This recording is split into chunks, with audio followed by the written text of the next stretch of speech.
$5,188.91. That is where the $1,000 challenge currently is sitting. The $1,000 challenge where I started with $1,000 trying to grow it as fast as I can. And with NIO, it has been pushing upwards. You are listening to the StockInvest.us podcast, Trading Tips with Jim, and then I will be Jim, of course. In this week's podcast, we will look at the market and the week ahead of us. It will be week 39. Doing so, I will ask AI a little bit, and at the end of the podcast, I will give you the $1,000 challenge and the next steps. The goal of this podcast is, as it's always been, it's the 6th season doing this podcast, help you grow your profit and reduce your losses is the best way to do things. We will not make it a very long podcast. Last week I asked about Grok and OpenAI how they think this week, it's currently a Friday, how this week would go. Grok said that it thought market would end red by 2%, while OpenAI's ChatGPT, my own Gaia, said it thought markets would end up 0.5%. The trading day for Friday has not yet started, but so far this week the market is up 1.49%, so Grok is very much off, while Gaia and OpenAI is closer. The futures are red. It will be very interesting to see exactly where it will end. But it doesn't look like market will fall by 3.5%, making Grok correct. So far it looks like OpenAI is better. And in general, that is one thing, one same conclusion I have drawn over using AI for a very long time, following all the models, that OpenAI is sharper. Grok is wilder, more fun, and for sure is knowledgeable. But if you use them, I would put more faith into ChatGPT, and Gemini is also a very good one. And in this podcast series, one of the things that I always try to do is help you understand what is happening and present tools that can make things easier for you. And AI is absolutely one of the tools that you should start to use. You just have to know a few of the drawbacks, but in general, it's getting better and better. You just want a competitive edge. One of the edges is knowledge, and there is, in my opinion, no better source than AI right now to help you with knowledge. It can answer in any language you want, and it can make even the most complex things easy to understand. And the first thing that we will do is check with Grok about the dividend, because that is one of the things that you should know before I will ask it what it thinks the market will end by the week. And for this dividend, the reason why I've brought up dividend many times over the last podcast is because it is a nice place to offset risk. Some stocks pay dividend over and over and over again, and even when markets go down, they keep paying dividend, and you get cash on your account, which you can use for reinvesting. But quickly, let's dive into small questions around dividend and see what Grok has to say about it. Hi there, Grok. Evet Jim, nasılsın? Now you have to speak in English. No problem. Back to English it is. Sure. Just for fun, I know that we have a lot of Norwegian users. Can you just say hi to my Norwegian users? Hey, Norge. Keep stacking those wins. And if you need stock tips, you know where to find me. And while at it, let's do India and Spanish as well. Hello, India Namaste. And may your portfolios rise like the Himalayas. Hola, amigos. Vamos, let's make money. Sure, but for India, I think you have to speak Hindi. Can you speak Hindi? Yes. Hi, India. Namaste. If anyone's trading Mumbai hours, hit me up tomorrow evening, my time. Well, there you go. It managed Norwegian for sure very nicely, and Spanish as well. But the topic was dividend, and I need you, Grok, to tell me the following. Why should you invest into dividend stocks? Because dividends give steady cash without selling shares, like a paycheck from your investments. They beat inflation over time, cut taxes on long-term holds, and companies paying them are usually rock solid, less likely to tank. Plus, reinvesting builds wealth quietly. Top picks right now, think Costco or Micron from that report. Solid yields with growth. Well, that was my next question. Based on the current geopolitical situation and the currently trends that we see in the world, which dividend stocks do you believe will perform the best, meaning that they will pay high dividends or even increase their dividends, while the stock price also will hold up good? Based on today's trends, like easing inflation, tech supply chains holding despite trade noise, and energy prices staying unpredictable, I'd eye defensive picks from that Forbes and Morningstar lists. Think utilities like Eversource, steady 4% yield, monthly payouts, and they've hiked dividends 12 straight years. Prices won't crater if oil spikes again. Healthcare's solid too. Johnson & Johnson at 3.42%, rock solid history since 1963, even through pandemics or whatever pops up in Europe or the Middle East. For growth with yield, Ares Capital's business lending model thrives in higher rates, dishing out 8.65%, stocks up 15% this year already. Skip anything tied to raw geopolitics, like shipping giants. They're volatile. These, they'll pay, increase, and keep climbing, slow but sure. Thank you. I believe that is all we want from you today, unless you have some final words to say about anything. Just remember, no matter what the headlines say, the market's a marathon. Keep those dividends rolling, and you'll thank yourself in 10 years. Night, Jim. Oh, sorry, I forgot one thing. I need to ask you the question.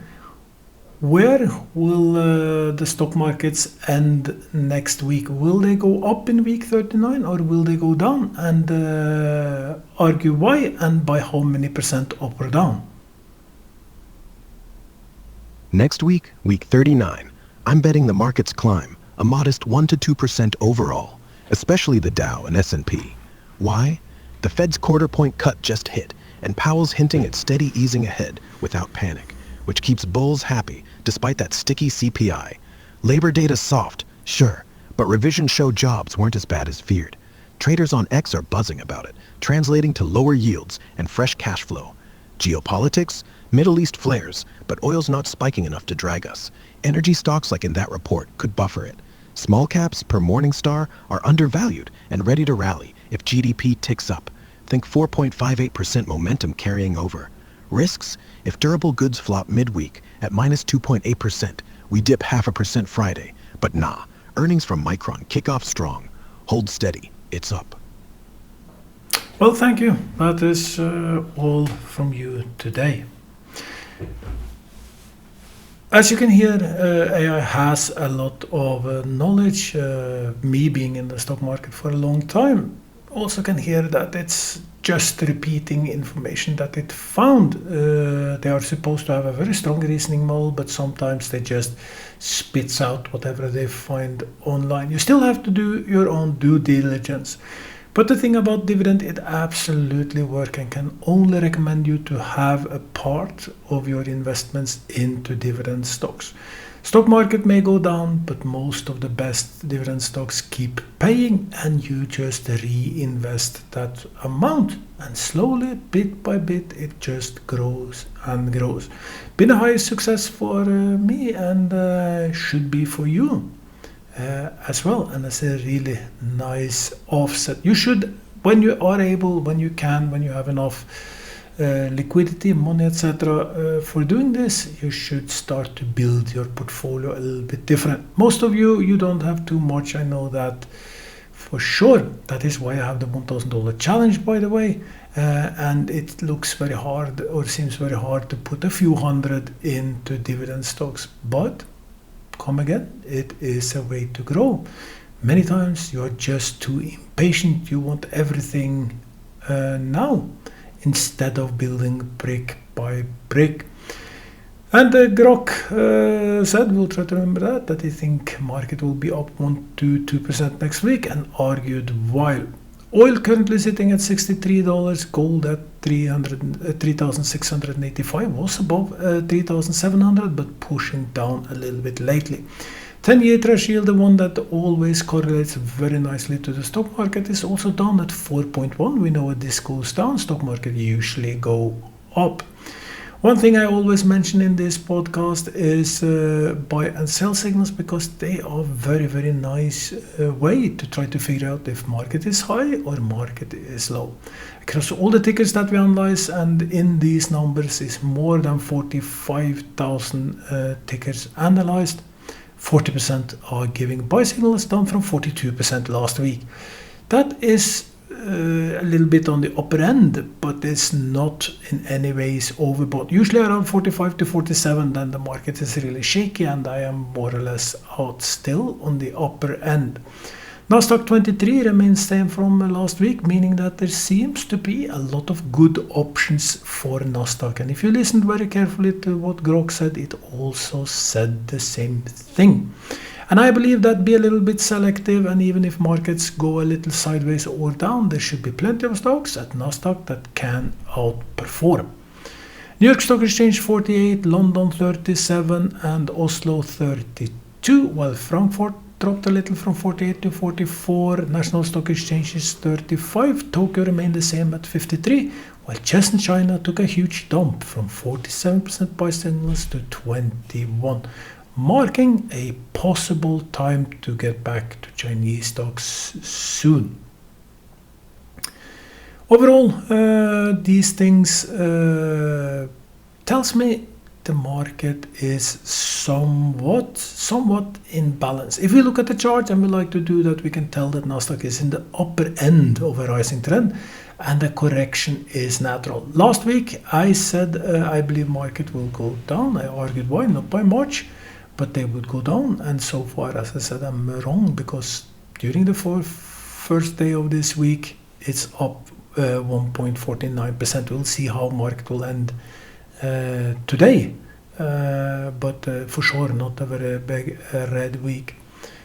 In my world, when markets are like this, it tells me that Nasdaq most likely will continue to push towards my target of 25,000 points, but we are very, very close to a place where it will have a natural reaction down. Doesn't have to be a big one, but there should be a natural reaction down, a small correction down.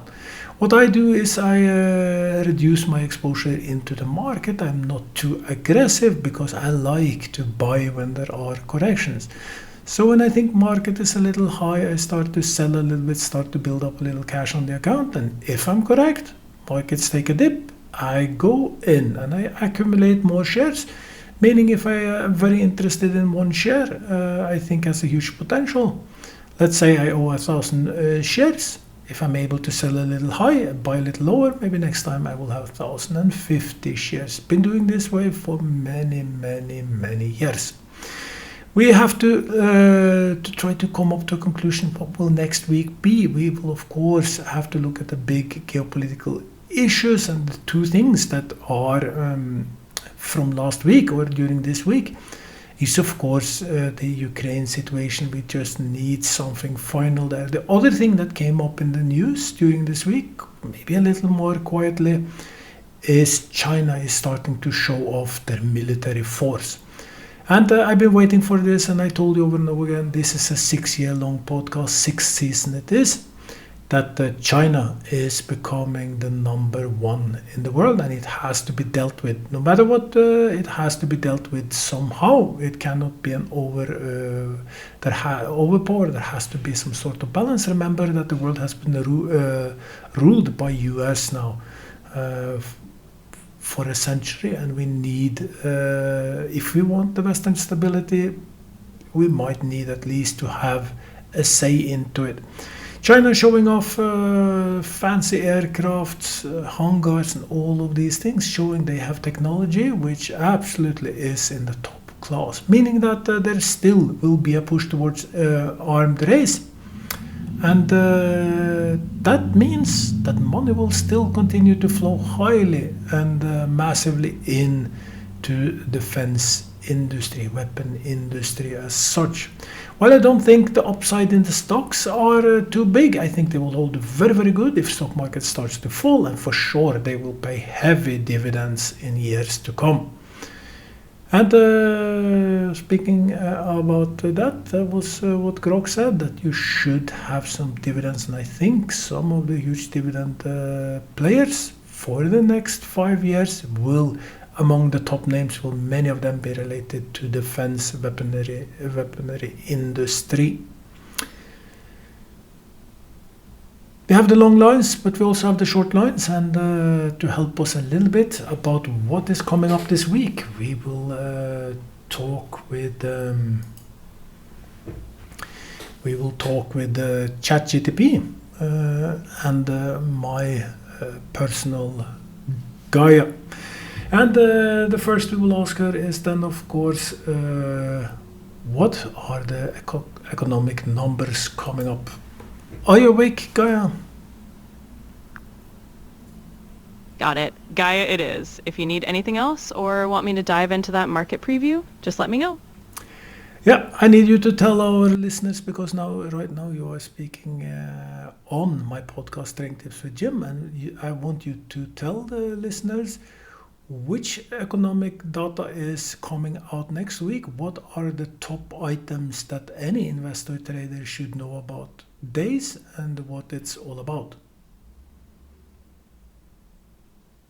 Absolutely. Happy to jump right in. So for everyone listening in on Trading Tips with Jim, let's talk about the key economic data coming up next week and what you should keep an eye on. First up on Monday, we've got the Chicago Fed National Activity Index. That gives us a pulse on economic activity. Later in the week on Tuesday, watch out for the S&P Global PMR data, manufacturing and services. That's going to show how businesses are feeling and whether the economy is heating up or cooling down. Midweek, we get housing data, new home sales, and on Thursday, keep an eye on GDP growth numbers and jobless claims. Those are biggies for understanding if the economy is still in a strong spot or if we might be seeing some bumps. All of this matters because these data points can move markets, and as traders, we want to know what's on the radar. So stay tuned, keep those dates in mind, and we'll see how it all shakes out. In your opinion, which one has the opportunity to move the market, and what are the forecasts? Sure thing. So if we're talking about which release might really move the market, I'd say keep a close watch on Thursday's GDP growth rate numbers and the jobless claims. Those are often big market movers because they give a snapshot of economic health. If GDP growth comes in lower than expected or jobless claims are higher, that could spark some volatility. As for the forecasts, the consensus for GDP is around a slight negative growth of about minus 0.5% quarter over quarter, which is a bit of a slowdown. Jobless claims are forecasted to hover around 231,000 new claims, pretty close to the previous numbers. In short, those two reports can definitely set the tone for the market, so they're worth watching closely next week. And you using a little bit of reasoning, what is your guess about GDP number? How will it come in? Absolutely. I can give it a shot. So if we do a bit of reasoning based on recent trends, and of course this is just an educated guess, I'd say the GDP number might come in a little better than that minus 0.5% consensus. We've seen some resilience in consumer spending and a few positive surprises in things like the PMI data. So there's a chance it might be a little closer to flat or just a slightly smaller contraction than expected. Maybe something like minus 0.3% or even just barely negative. Of course, that's just a guess and markets love to throw curveballs. But it's always fun to do a bit of speculation and we'll see soon enough how close that is. Yeah, and just quick reminder which day were we talking about? Absolutely. Just to keep it all straight, the GDP and jobless claims numbers are coming out on Thursday, September 25th. So that's the day to keep an eye on if you're looking for those potentially market-moving data points. So next week will be Thursday, the day that there will be economic numbers that may shift the market. But there will be some quarter results coming out this week. Last week, I gave you the same task, and you said that in your opinion, you thought FedEx would be one to watch, General Mills would be one to watch, and Lennar would be one to watch, and you thought they all would go up after quarter results. And FedEx released quarter results yesterday of the markets, and in pre-market, FedEx is up 5%. So by that, absolutely correct. General Mills up 2% since quarter results is out, while Lennar is not still out. But we want to focus, that was last week, we want to focus about this week and which quarter results are coming out this week, which are the major players that users, listeners should keep on their radar. Absolutely. Let's dive into this week's lineup. So for the coming days, a few key quarterly results that could be really interesting for everyone to keep on their radar are first, early in the week on Tuesday, we've got Micron Technology and AutoZone reporting. Micron often moves the tech sector, and AutoZone can be a good bellwether for retail and consumer spending. Then on Thursday, Costco is a big name to watch. They're always a highlight, especially for seeing how consumer staples and big box retail are doing. So those are some of the major players, and like last time, we'll see how they perform. Hopefully we'll get a few more wins like we did with FedEx. Sure, but that means you have to tell which direction you think the stock price will go after the quarter results. So give a qualified guess over the most important stocks and how it will go after quarter result. Will it go up? Will it go down? And give a short reasoning why. Absolutely. Let's do a little bit of prediction fun. So for the big ones, first up, Micron Technology on Tuesday. I'd say there's a decent chance they could see a bit of an uptick. The reasoning, the semiconductor sector has been showing some resilience, and if they beat expectations on demand or give a solid outlook, we could see their stock nudge upward. For AutoZone, also on Tuesday, I'd lean slightly positive as well. They've had a pretty steady track record, and if consumer spending on auto parts is still strong, that could give them a little boost. And then there's Costco on Thursday. I guess they might also lean a bit upward after earnings. They tend to be a favorite in times of uncertainty because they sell staples. If they show strong membership growth or steady sales, investors might reward them with a little bump. So in short, my guess is a cautiously optimistic up for those three. But of course, the market loves surprises. Thank you. The last thing I will ask you about is how do you think the market will play out next week? Will Nasdaq be up or down, and by how many percent? You're welcome. All right, let's put on the forecasting hat one last time. So for the NASDAQ next week, given everything we've talked about, the mix of economic data, the earnings reports, and just the general sentiment, we might see a bit of a cautious but slightly positive move. My guess would be that the NASDAQ could end up maybe around 0.5% to 1% higher by the end of the week if those earnings come in solid and the economic data isn't too gloomy. Of course, markets can always surprise us, but let's say a modest 0.5 to 1% upward drift if things go as we hope. Well, thank you, and we will speak next week. That was all from AI. Now you see how I use AI. So what do we draw out of this conclusion? Well, Grok and OpenAI, Gaia, thinks markets will be up next week. Grok a little more optimistic, thinks markets will go up by 1 to 2%, while Grok is a little lower end, closer to 0.5 to 1% upturn. They both argue good general sentiments. They think some of the economic numbers will come in better than expected, and being a driving force. And of course, it helps the very, very strong momentum that is in the stock market. You might be a little lost. How do you use all this information? You heard, for instance, OpenAI say that from the quarter results, Costco will have quarter results, and they think it will go up afterwards. And Micron is also a stock they think will go up. Hard to say if this is correct. What I do, I feed AI with a lot of information. In this case, I didn't feed it much information about other than the quarter results themselves. but we can feed more information to get an even more qualified answer.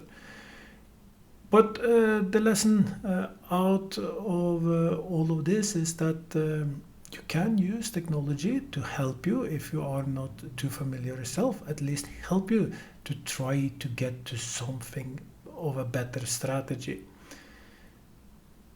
That means, for instance, let's say that you are a gamble, you like to gamble, but you don't know where. You heard that Micron is a company that might do very well, and Micron is much more volatile than Costco, for instance. Meaning that if I were you and you want to try to score big, I would dive deep into Micron, see where it is, try to learn more about Micron, and Micron should then be on your radar. Speculating that you will be right about the quarter results, investing just a little bit before, and sitting over the quarter results. Last week, as I said, Gaia said FedEx, she thought FedEx would do good. FedEx is up 5% in pre-market after quarter results. That translates to a lot of money. The other thing is that since we do not know, there is also a slight, not confirmation, but there are some slight logic to both AI and Gaia, thinking that, Grok and Gaia, thinking that markets are strong. It has to do with your risk position. If they both had said that they believe markets are overpriced, highly shaky, etc., it can be an indication that maybe you should reduce your portion. I will continue to use AI a little bit more moving forward, so you can see how it can be used as a tool. And I will keep feeding it more information, making it smarter. That leaves us very close to the $1,000 challenge. First, Grok said it thinks market go up next week. Gaia said it thinks market will go up week. And I disagree a little bit. I think markets might go down, but not by much. The consensus then means that there is most likely no huge volatility in the market, so it will either go up a little or go down by a little if we summarize the three of us. In the $1,000 challenge, I've been trying to grow $1,000 as fast as I can. I've been in and out of different stocks, and the last buy was NIO, and we've been sitting a long time in NIO, but finally moving. Last week I said that I was very disappointed about NIO getting out, getting more cash. And usually that holds like a lock, but NIO been pushing ever since, and I have to admit that I am a little bit lost. All analysts agree that NIO is supposed to be closer to 8. It's undervalued. I agree totally to this. But I also have so long experience when people get shares really cheap, and they got it around 550 or something. The stock price is now 737. Very often they do these things. They get stocks cheap. There is a big market apparatus pushing news, pushing the stock up. Then they start to dump, take short-term profit from the stock. So half of me is saying that this is going to happen with NIO. The other thing tells me that with current evaluation of NIO, it is still too cheap. And these people who were able to get in on the deal was just extremely lucky. There is a higher chance that it will push upwards. But we are at the level 7 to 8, where I said that I have to consider if I should sell and go into something else. And I've been scanning stocks where to go. Micron is absolutely one of these. Rocket Lab is another stock which I'm very interested in. I think there is a potential for upside.